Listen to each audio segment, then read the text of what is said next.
한 농부가 살고 있었습니다. 그는 가난했지만 착하고 성실했던 사람이었죠. 그러던 어느 날 그의 집에 있던 거위가 알을 낳았는데 보니까 황금으로 된 알을 낳는 겁니다. 놀라운 것은 이 황금으로 된 알을 낳는 것이 하루로 끝나는 것이 아니라 이제 계속해서 하루에 한 개씩 낳는 것이죠. 그래서 농부는 부유해졌습니다. 그러니까 농부가 볼 때 이 거위가 얼마나 예뻤겠습니까? 끌어안기도 하고 어디 갈 때 데려가기도 하고 아주 기뻤을 겁니다. 매일 그 거위를 지극정성으로 키웠을 겁니다. 자, 그렇다면 여기서 제가 퀴즈를 한번 내보겠습니다. 여기서 중요한 게 무엇입니까? 황금알이 중요합니까? 거위가 중요합니까? 어떤 게 더 중요하죠? 황금알이었으면 좋겠지만 중요한 건 거위입니다. 황금알은 거위가 주는 그냥 부스러기일 뿐입니다. 정말 중요한 건 거위입니다. 그러나 이 사람이 어떻게 하죠?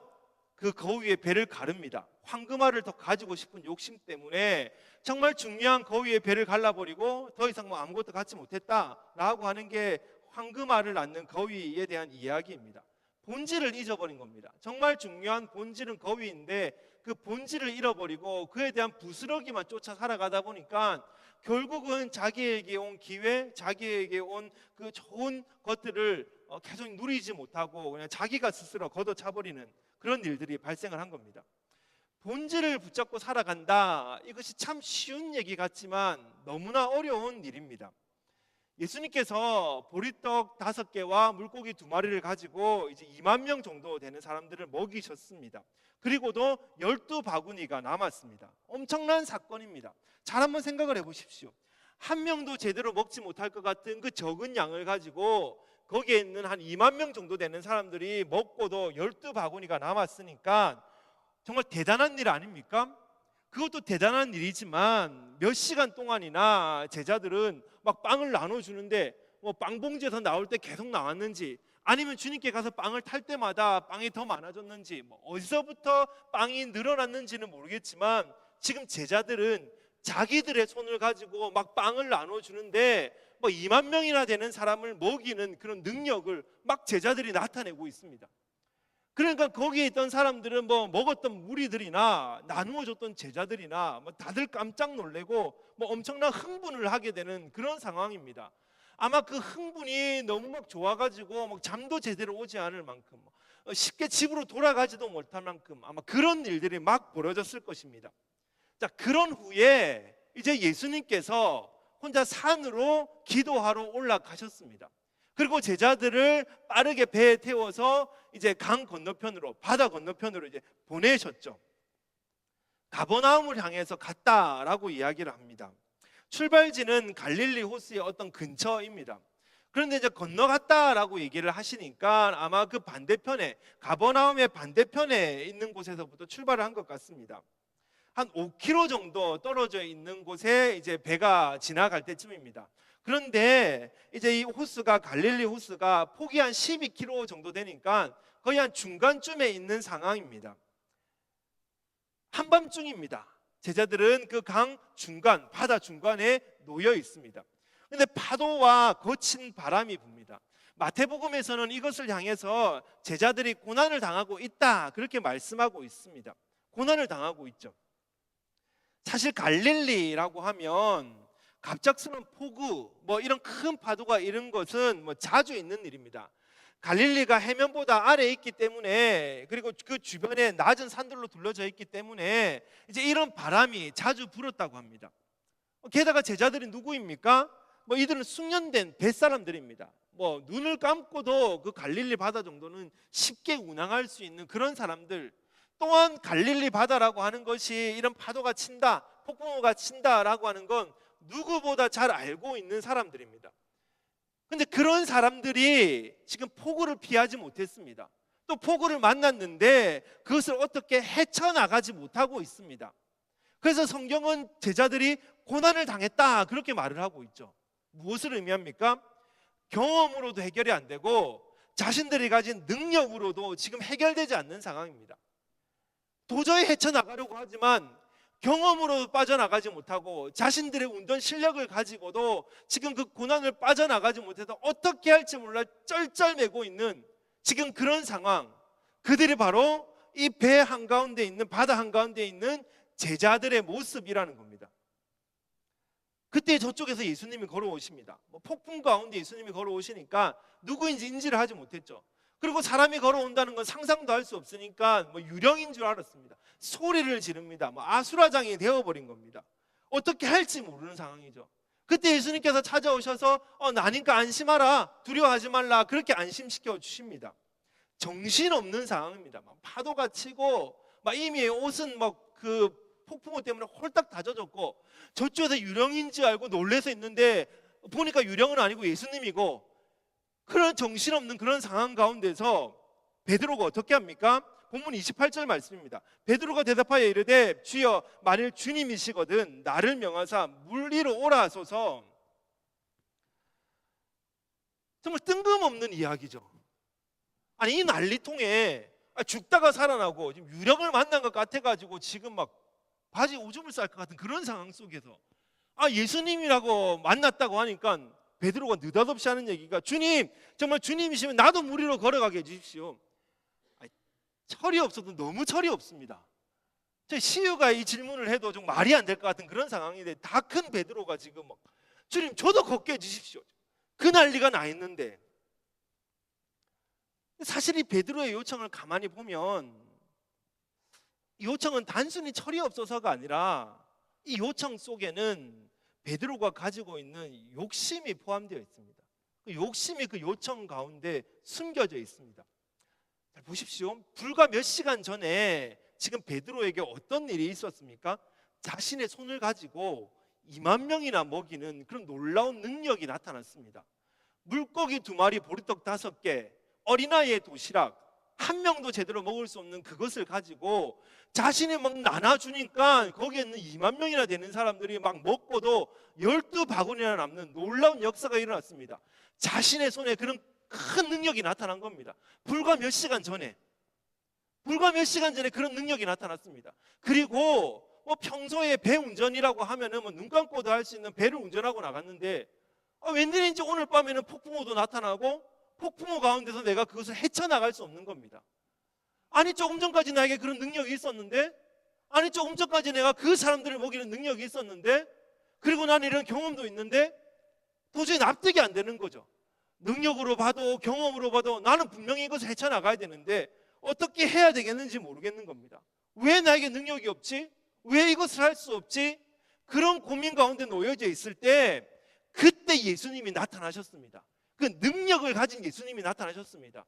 내가 지금 배를 헤쳐나갈 수 있는 능력이 있었으면 좋겠어, 그 생각을 하고 있는데, 아니, 예수님이 나타나셨는데 배를 몰고 나가는 그 정도가 아니라 바람을 뚫고 폭풍을 뚫고 그 물 위를 걸어다니는 예수님의 모습을 보니까, 그래, 저거다.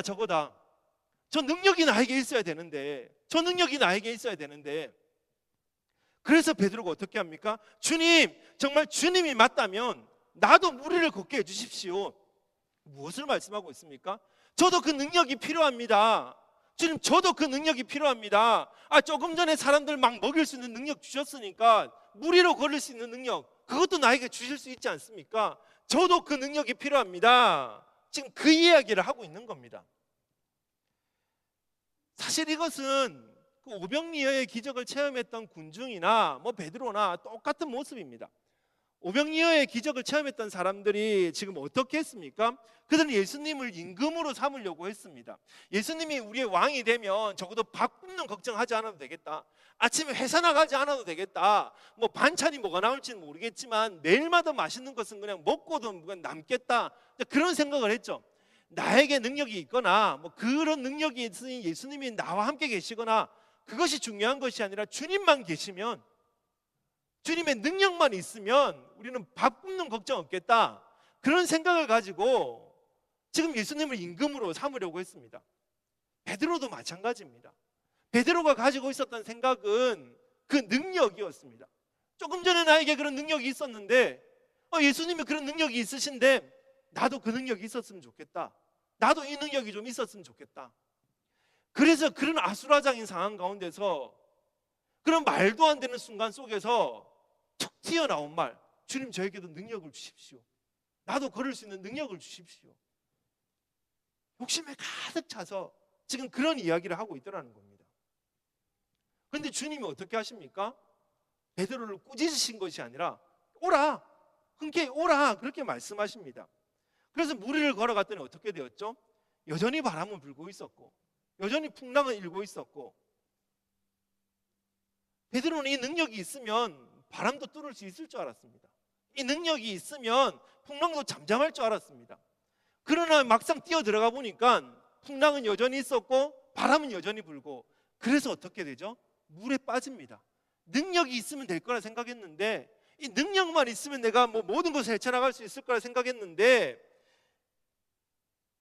능력이 있어도 아닌 거죠. 능력이 있어도 바람은 여전하고 능력이 있어도 나에게 찾아오는 고난은 여전하다는 겁니다. 우리가 기도해서 하나님께서 능력을 주시면 내가 어떤 은혜를 받고 내가 어떤 사역을 하고 내가 어떤 하나님께서 주신 그 은사가 나에게 있으면 모든 것이 해결될 줄 알았는데, 모든 것이 탄탄대로를 달릴 줄 알았는데, 주님 위하여 헌신 잘하면, 주님 위하여 예배 잘 드리면 내 인생 다 펼 줄 알았는데 나가보니까 아니더라는 거죠. 주님 능력 좀 주십시오. 능력 좀. 주님 은혜 좀 주십시오. 은혜 좀. 그래서 그거 받아가지고 예배당 문 열고 나가서 회사 가봤더니 여전히 나에게는 고통이 찾아오고 여전히 나에게는 어려움이 찾아오고, 우리의 삶이 그런 삶이더라는 것입니다. 그러고 보면 능력을 갖고 싶은 것, 이 능력만 나에게 좀 있었으면 좋겠다라고 생각하는 것, 이것은 우리 인간의 본능입니다. 능력이 더하면 더 편하게 살 수 있을 것 같고, 또 능력이 있으면 더 멋지게 살 수 있을 것 같습니다. 조금만 더 능력이 있어도 더 많이 쟁취하면 조금 더 편하게 살 수 있을 것 같고, 조금만 더 능력이 있으면 사역 잘할 수 있을 것 같습니다. 그것이 인간의 본능이죠. 저도 마찬가지입니다.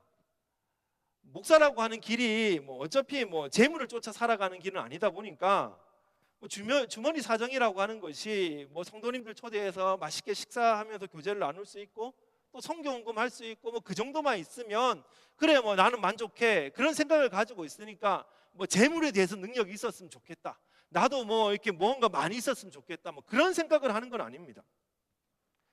그러나 사역을 하다 보면 내가 조금만 더 능력이 있었으면 좋겠는데, 그런 생각을 들 때가 참 많이 있습니다.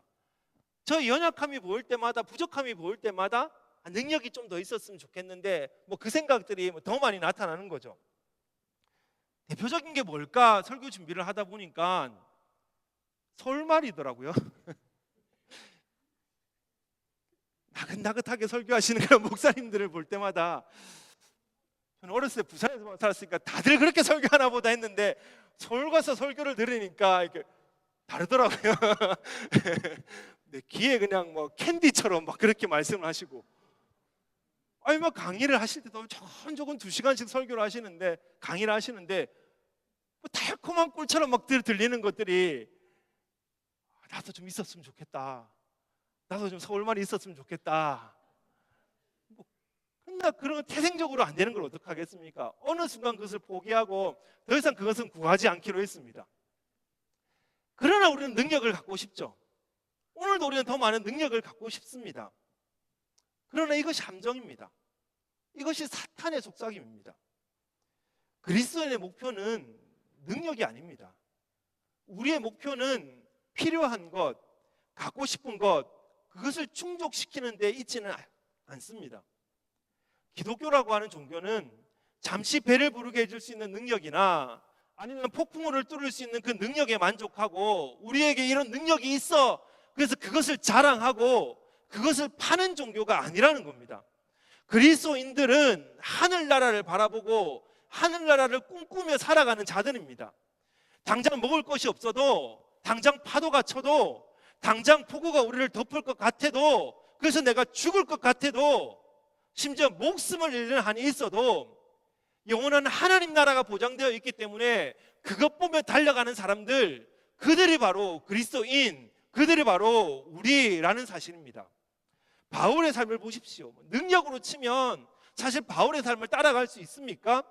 그는 가말리엘의 문화생이었다고 합니다. 가말리엘의 문화생이라고 하는 건 그냥 가장 좋은 학교 나왔다, 그렇게 생각하면 됩니다. 로마 제국의 시민권을 가지고 있습니다. 어디를 가든지 간에 그냥 막 패스가 되는 사람입니다. 그 정도입니까? 바울의 몸에 지녔던 손수건이나 그 앞치마를 환자들에게 갖다 얹으니까 막 그 사람들이 회복됩니다. 그런 능력이 좀 있었으면 좋겠는데, 나도 좀 기도해주고 안수해주면 그 사람들이 막 일어나는 그런 능력이 있었으면 좋겠는데, 바울은 그런 능력이 있었습니다. 세상적으로 볼 때도 가장 뛰어난 스펙, 뭐 하나님의 사역을 하는 사람에게도 가장 뛰어난 스펙, 그 사람이 바로 바울의 삶이었습니다. 그러나 바울이 간절히 원했던 것은 나에게 능력이 좀 있었으면 좋겠는데, 그 능력을 좀 통해서 내가 인기와 부가 명예가 있었으면 좋겠는데, 그것이 아닙니다. 바울이 끊임없이 구했던 것, 바울이 간절히 구했던 것, 그 한 가지는 오직 하늘의 시민권을 가진 자로서 예수 그리스도의 오실 날을 기다리며 예수 그리스도의 오심을 전파하는 그런 삶, 바울의 삶은 그런 삶이었습니다. 내가 가진 능력을 자랑하거나 내가 가진 능력을 팔거나 내가 가진 능력을 가지고 사람들을 끌어모으는 것이 아니라 오직 나의 시민권은 하늘에 있습니다. 오직 주님만이 다시 오십니다. 그것을 꿈꾸며 그것을 기다리며 그것을 전했던 삶, 그 삶이 바로 바울의 삶이었습니다. 그러므로 정말 우리에게 필요한 것은 능력 또는 주님의 능력이 아니라 그냥 주님입니다. 우리에게 필요한 것은 주님의 손이 아니라 그 손 위에 놓여져 있는 황금알이 아니라 그냥 주님입니다. 어쩌면 거위처럼 보여서 왜 주님 하루에 하나밖에 주시지 않죠? 한꺼번에 주시면 좋지, 왜 저에게 이렇게 감질만 나게 하시죠? 왜 이렇게 밀당을 하시죠? 그런 생각이 들어도 그 황금알이 아니라 주님, 그 거위를 쫓아 살아가야 되는 거, 그것이 우리의 모습이라는 겁니다. 사실 성경에 등장하는 베드로의 삶을 보면 베드로가 이렇게 물 위에 뛰어들었던, 배 위에서 물 위로 뛰어들었던 장면이 또 한 번 나옵니다. 그때가 언제냐면 예수님께서 부활하신 후입니다. 부활하신 예수님을 만나고 난 뒤에 베드로는 다른 제자들과 함께 다시 고기를 잡으러 나갑니다. 왜 부활하신 예수님을 만났는데 고기를 잡으러 갔을까? 그에 대한 대답은 저도 잘 모릅니다. 그렇다 보니까 베드로가 그냥 아침 식사 준비하러 고기 잡으러 갔나 보다, 그렇게 해석을 하기도 하고, 아니면 베드로가 큰 상처를 받고 큰 그 가운데 이렇게 어려움이 있어 낙심을 해서 그냥 자신이 다시 그냥 세상으로 돌아갔나 보다, 그렇게 해석을 하기도 합니다. 뭐 어떻게 해석을 하든지 간에 어쨌든 베드로는 부활하신 예수님을 만났음에도 불구하고 다시 고기를 잡으러 갔습니다. 그런데 우리가 잘 아는 것처럼 밤새도록 고기를 잡았지만 한 마리도 잡지 못했습니다. 자신에게 능력이 있는 줄 알고 오랜만에 그물 한번 던져볼까? 그러고 나갔는데 아무것도 잡지 못한 헛수고를 한 그런 아침을 맞이하게 된 겁니다. 그때 주님이 오셔서 오른쪽으로 그물을 던져라 라고 이야기를 하셨죠. 베드로는 그분이 주님인지 몰랐습니다.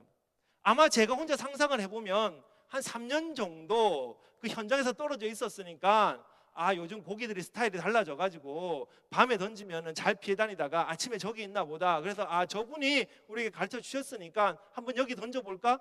그렇게 해서 던지지 않았을까? 그런 상상을 한번 해보았습니다.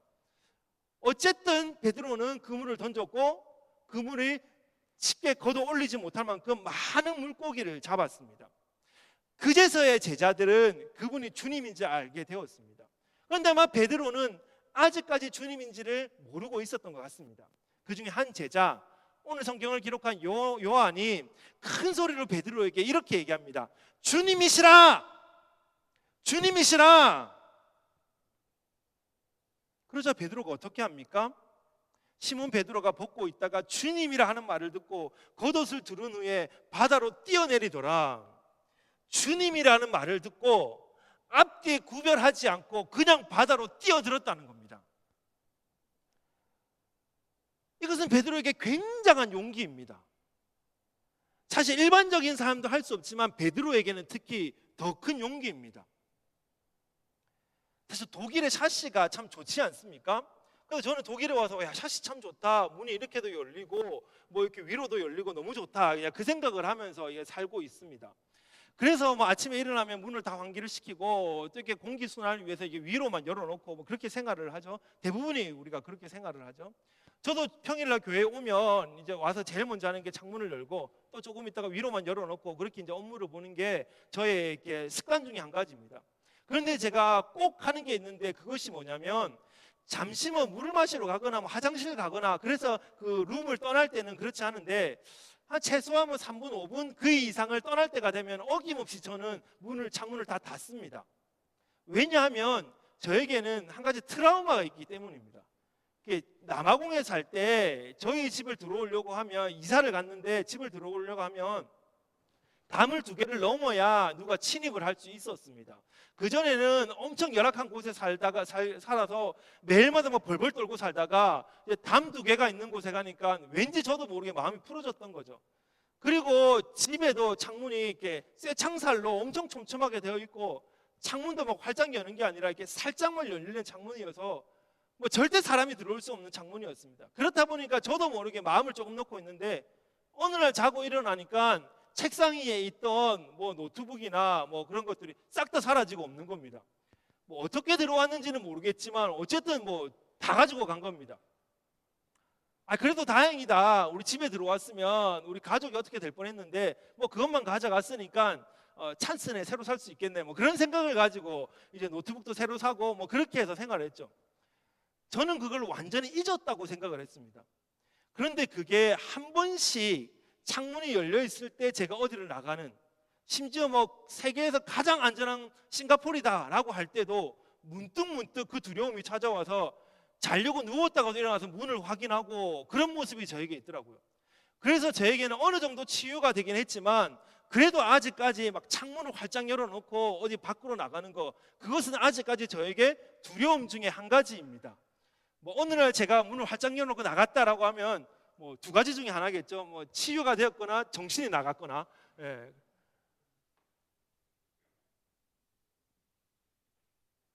트라우마라고 하는 건 굉장히 큰 상처입니다. 겉으로 보이지 않지만 한번 트라우마가 찾아오면 쉽게 지워지지 않습니다. 특히 물에 빠졌다라고 하는 사람은 거의 죽을 고비를 넘겼기 때문에 평생 동안 접시물만 봐도 막 두려워서 벌벌 떠는 사람들, 그들이 바로 물에 빠진 사람들입니다. 그런데 오늘 본문에 보면 베드로가 어떻게 됩니까? 물에 빠집니다.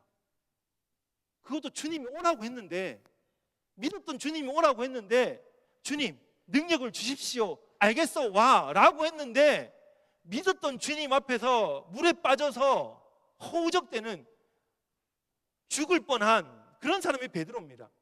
그런데 지금 베드로가 성경을 잘 보면 다시 주님이 찾아오셨을 때 주님이시라 라고 하는 그 한마디에 앞뒤 가리지 않고 물로 뛰어듭니다. 물론 깊은 곳은 아니지만 베드로에게는 대단한 용기입니다. 엄청난 용기입니다. 그럼 베드로가 왜 이런 용기를 했습니까? 어떻게 이런 용기를 했습니까? 물고기를 많이 잡게 해주신 그 예수님에게 능력이 있기 때문에, 그래 내가 뛰어들면 다시 날 구해주실 거야, 그 믿음 때문입니까? 어디서 이런 용기가 나왔습니까? 예수님에게 있는 그 능력이 아니라 그냥 베드로에게 있었던 건 주님이시다, 주님이시다, 그냥 주님이시다, 그 말이 좋았습니다. 부활하신 주님을 만났음에도 불구하고 고기를 잡으러 갈 수밖에 없는, 어쩔 수 없이 고기를 잡으러 가야만 되는 너무나 연약한, 너무나 비참한, 주님 앞에 내가 다시 설 수 없을 것 같다라고 하는 그 두려움에 쌓인 그 베드로에게 주님이 오셨다라고 하는 그 한마디, 주님이시다라고 하는 그 한마디가 베드로를 녹였고 물불 가리지 않고 뛰어들 수 있는 용기로 만들어 주셨다는 것입니다. 그러므로 주님이시다라고 하는 그 한마디는 베드로에게 회복의 메시지였습니다. 주님이시다라고 하는 그 한마디는 베드로에게 희망의 메시지였습니다. 주님은 우리에게 이것을 말씀하고 싶으셨습니다. 주님의 손끝에 있는 물고기, 주님의 손끝에 있는 빵, 주님의 손끝에 있는 어느 능력, 황금알, 그것을 바라보면서 자꾸 주님을 잡아서 임금으로 삼으려고 하고 자꾸 그 주님을 쫓아다니면서 떨어지는 부스러기 먹으려고 하는 그런 제자들에게, 야, 그거 아니야. 내 손에 있는 황금알을 보지 말고 나를 봐, 나를 봐. 거위를 봐야지 왜 황금알을 쳐다보고 있어? 오늘 주님은 우리에게 그 말씀을 하고 있으시다는 겁니다. 우리에게는 능력이 아니라 그저 주님이시기 때문에, 그저 주님이시다라는 그 음성 때문에 뛰어들 수 있는 용기가 필요합니다.